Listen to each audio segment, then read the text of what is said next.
She thought she was just another homeowner. Just another black woman who wouldn't fight back when the HOA rolled heavy machinery onto her family farm and stole the land her ancestors had worked for generations. They dug trenches, laid pipelines, and laughed when she protested because the power and money were on their side. But what the HOA never expected was that they would strike at the very heart of their empire. While they were busy stealing her land, they quietly took control of the one thing the entire community realized they couldn't live without. They didn't just steal from her. They woke her up. If an HA has ever steamrolled you, leave a comment and let me know where you're watching from. Her family's ranch wasn't just land, it was history.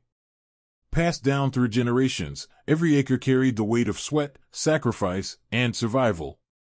It was the one place she thought she could never lose. But when the HOA set its sights on expanding their pipeline, they didn't ask. They didn't negotiate. They didn't care. One morning, she woke to the sound of trucks and backhoes tearing into her soil. The fences were broken, the earth was ripped apart, and strangers walked her property as if they owned it. She demanded answers. The HOA president smirked and handed her a stack of papers, a forged easement they claimed gave them permission. She knew it was a lie. But in the world of HOA politics and small-town courts, the truth didn't always matter. She called the sheriff, only to be told it was a civil matter. She tried appealing to local officials, but the HOA's lawyers had already greased the system. Every door slammed in her face. To them, she was just one woman, a black woman, standing against an entire institution with money, power, and connections. The injustice cut deeper than bulldozers or broken fences. It was the arrogance. The way they dismissed her voice, her rights, her heritage. They laughed when she threatened legal action.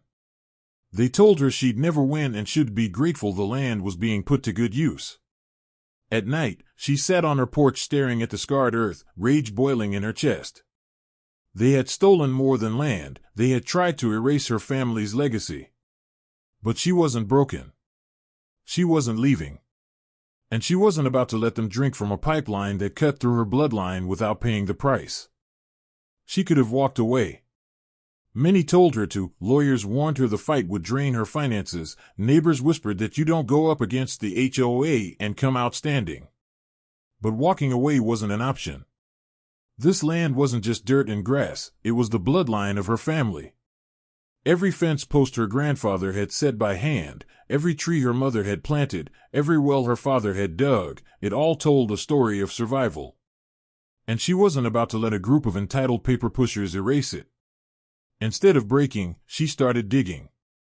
If the HOA believed money and influence made them invincible, then she would hit them where it hurt most, their water. For weeks she researched land deeds, water rights, and property maps late into the night. She dug through dusty courthouse archives, studied old contracts, and tracked every record tied to the HOA's precious pipeline. And that's when she found it. The lifeline of their community wasn't rooted in the HOA's property at all. It came from a spring that flowed directly through the mountain range adjoining her land.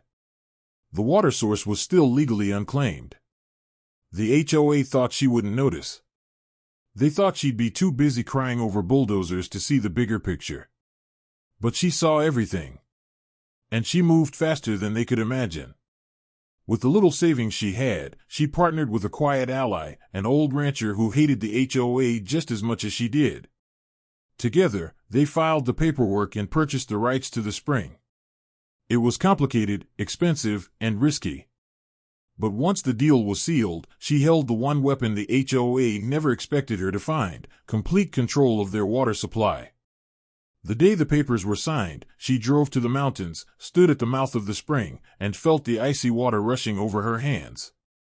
For the first time since the HOA's invasion, she smiled. Because now, the tables had turned.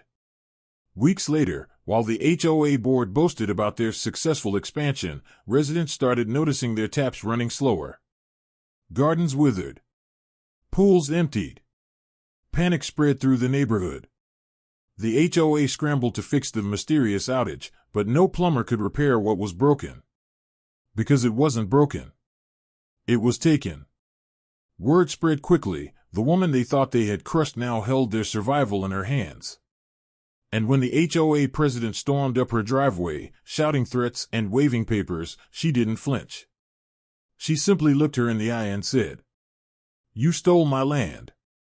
But I took back everything." The HOA had always ruled with arrogance.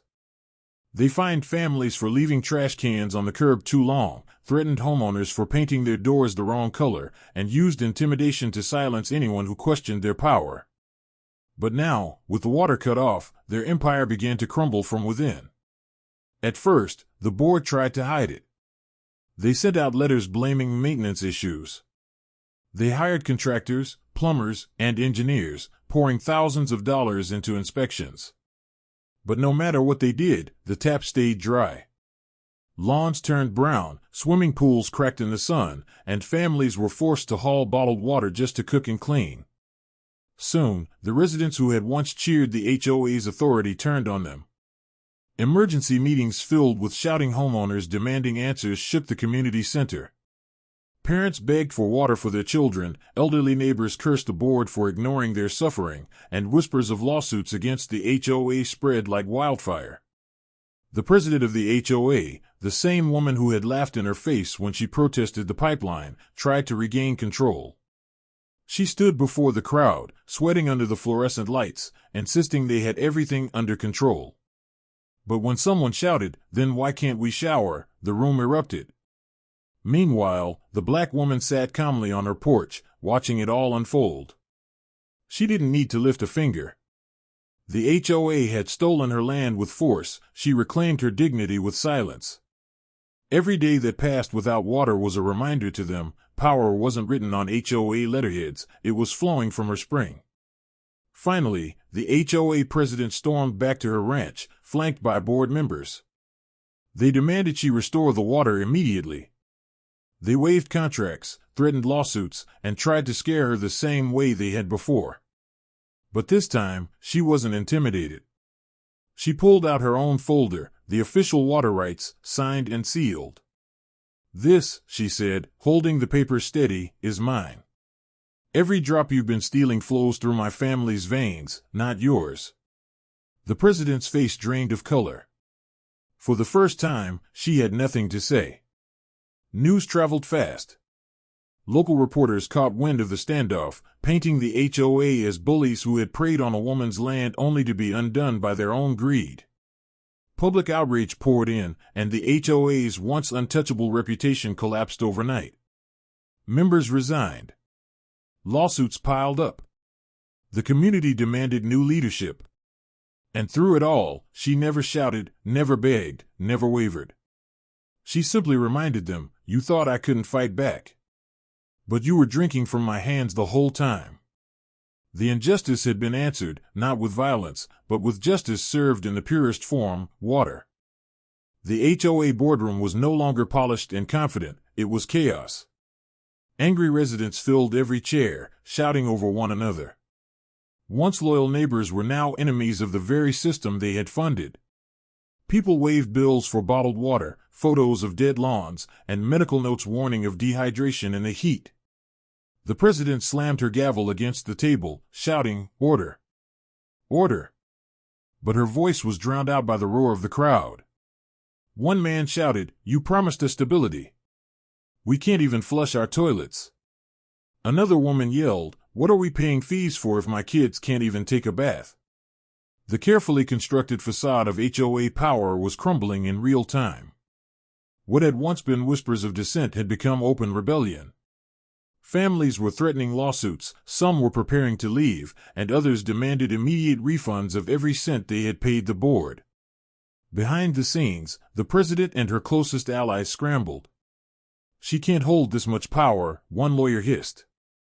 "We'll file an injunction." Another suggested sending private security to inspect the spring. But every idea collapsed against the one simple truth: she held the water rights, and the law, as much as they tried to twist it, was leaning in her favor. Meanwhile, the black woman didn't need to storm meetings or raise her voice. Her silence was more powerful than their noise.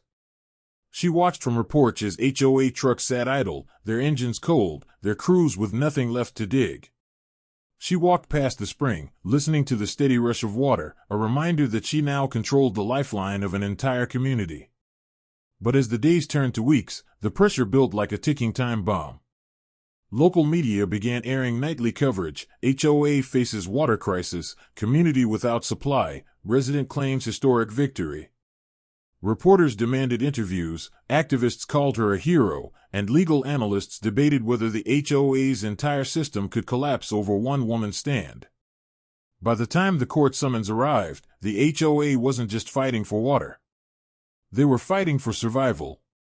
The board president walked into that courtroom convinced she would restore her authority, that the legal system she had always manipulated would finally crush her opponent. But what she didn't realize was that every bit of pressure, every angry resident, every headline, and every drop of water that refused to flow had already built the stage for her downfall. The battle lines were drawn.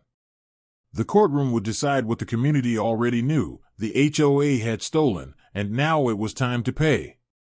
The HOA had run out of tricks. Their threats hadn't worked. Their engineers couldn't fix the problem. Their community was in open rebellion. But the board president refused to surrender. In her mind, there was still one path left: the courtroom. She dragged the black woman into court, flanked by a team of lawyers in sharp suits, convinced that their wealth and influence would crush her once and for all. The HOA's opening argument was simple: they accused her of sabotaging community infrastructure and demanded an emergency order to restore the water. The room was packed. Residents, reporters, and even neighboring landowners filled the benches, eager to witness the showdown. Many had lost faith in the HOA, but few truly believed one woman could outmatch their army of attorneys. When it was her turn to speak, she rose calmly. No fancy suit, no entourage, just a stack of documents and the unshakable confidence of someone who knew she was standing on truth. "Your Honor," she began, "they came onto my land without consent. They dug trenches, laid their pipe, and stole from me as if I didn't exist. But the land records, the maps, and the water rights tell a different story. They've been taking what never belonged to them." Her lawyer handed the judge the paperwork: certified deeds proving her family's ownership of the ranch, photographs of the illegal pipeline construction, and most damning of all, the official documents granting her full rights to the mountain spring. The HOA's attorneys tried to object, tried to spin, tried to discredit. But the evidence was airtight. Every attempt to twist the truth collapsed under the weight of her preparation. For every accusation they threw, she had a document, a date, and a fact that cut it down. Finally, the judge leaned forward, adjusting his glasses as he addressed the courtroom. "The facts are clear. The HOA trespassed. The HOA installed infrastructure without lawful permission. And the HOA has no claim to the water source in question." The room erupted in murmurs. The HOA president's face flushed crimson as the judge continued. "Effective immediately, all pipeline operations through this ranch are to cease. Water rights are fully vested with the defendant. Any further interference will result in criminal charges. This court rules in her favor." Gasps filled the chamber. Residents who once doubted her broke into applause. Reporters scribbled furiously, capturing every word for the headlines. The HOA president tried to protest, but the gavel came down with a sharp crack. Case closed. Outside the courthouse, cameras swarmed her, but she didn't boast or gloat. She simply held up the water rights papers for everyone to see and said, "They stole my land. I took back everything." In that moment, she wasn't just a landowner who won. She was a symbol, proof that even against the most powerful, one woman's fight for justice could bring an empire to its knees. When the dust settled, the land was quiet again. The roar of machines, the shouting of HOA officials, the courtroom chaos, all of it faded into memory. What remained was her ranch, scarred but still standing. She walked the property line slowly, running her hand across the fence her grandfather had built decades ago. The trenches the HOA had carved were beginning to heal, the soil reclaiming itself with each passing rain. And at the heart of it all, the spring still flowed, steady and strong, like the bloodline that tied her family to this land. Neighbors who once avoided eye contact now came to her porch with gratitude. They brought food, tools, and even apologies. Many admitted they had feared the HOA too long, that they had stayed silent because it was easier than fighting. But seeing her stand alone and win had given them courage. For the first time, the community began to rebuild, not under the shadow of HOA authority, but with respect for the land and for the people who lived on it. The HOA board fractured and dissolved, their power shattered. The president resigned in disgrace, her reputation ruined. What had once been an untouchable force of intimidation now served as a cautionary tale. For her, victory wasn't about revenge. It wasn't about headlines or even about the legal win. It was about something deeper. It was about honoring the generations before her who had fought to hold onto this ranch. It was about ensuring that when her children and grandchildren stood on this soil, they would know their legacy was safe. On the final evening, she sat on her porch with a glass of water drawn straight from the spring. The sun dipped below the horizon, painting the sky in gold and crimson. She smiled to herself, whispering the words that had carried her through the battle. They stole my land. But I took back everything. And in that silence, with her land and dignity restored, she knew this wasn't just her victory. It was her family's.